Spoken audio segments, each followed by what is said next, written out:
The World Cup operates on a narrow margin for error. Teams have exactly 3 group stage matches to secure enough points for the knockout rounds. Before the final match day in Group D, the United States had already secured the top seed. Their early wins removed pressure from their final standing. That left one remaining slot for the round of 32, with Australia and Paraguay facing off to determine who stays in the tournament. Australia entered the pitch with a mathematical advantage. Because of their previous results, they didn't need a win to advance. A single point from a draw would be enough to move them forward. This shifted the tactical priority toward risk mitigation. Instead of chasing a high-scoring victory, the squad focused on a defensive structure designed to prevent Paraguay from scoring a single goal. One way to play for a draw is to park the bus. This involves positioning all 11 players deep in the defensive third, creating a physical wall around the penalty area. However, static defense is vulnerable. By conceding the entire pitch, you allow the opponent to set up continuous, uncontested attacks. Eventually, the sheer volume of shots usually finds a gap in the line. To avoid this, teams use offensive defense. Instead of just sitting back, they launch controlled counterattacks. This forces the opposing team to pull their players back to defend their own goal, which instantly relieves the pressure on the other end of the field. Against a desperate Paraguayan side, Australia had to execute this balance perfectly. Success required a high-wire act, absorbing Paraguay's best offensive efforts while maintaining enough of an attacking threat to keep them from committing every player to the forward press. Paraguay began the match with immediate aggression. Attackers like Gomez and Inicio pressured the Australian box. No meaner tournament would end without a win. The Australian defenders faced a constant stream of crosses and long-range strikes as Paraguay tried to find an early breakthrough.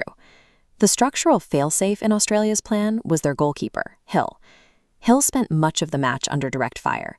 He was active in the air, physically clearing crosses and pushing high-velocity shots away from the goal line to keep the score level. Hill's performance provided the necessary stability for the rest of the strategy. As long as the net stayed empty, the mathematical path to the round of 32 remained open. To keep Paraguay from swarming Hill's net, Australia's outfield players used wide runs to stretch the game. They looked to turn defensive rebounds into quick transitions down the wings. Valpado made overlapping runs to provide an outlet, while Mauricio was brought on specifically to force the Paraguayan keeper to stay alert with shots from distance. The primary attacker, Boss, served as the team's release valve. He moved into open spaces and attempted to curl the ball through the Paraguayan defense whenever the pressure in the Australian half became too high. While Boss didn't score, his runs were tactically successful. Every minute the ball spent in Paraguay's half was a minute it wasn't threatening the Australian goal. By maintaining this presence in the offensive third, the Australian vanguard kept the ball 80 yards away from Hill for critical stretches of the game. The game stayed tense through the final whistle. Despite Paraguay's late attempts to overload the box, Australia's defensive structure held. The match ended in a 0-0 draw. For Australia, this goalless result was a total success. The final standings confirmed the outcome. The United States took the top spot, while Australia's single point was enough to clinch second place and advance to the round of 32. The team achieved this by balancing 2 roles, Hill's positioning at the goal and Boss's movement as the forward threat. This match demonstrates a fundamental principle of game theory.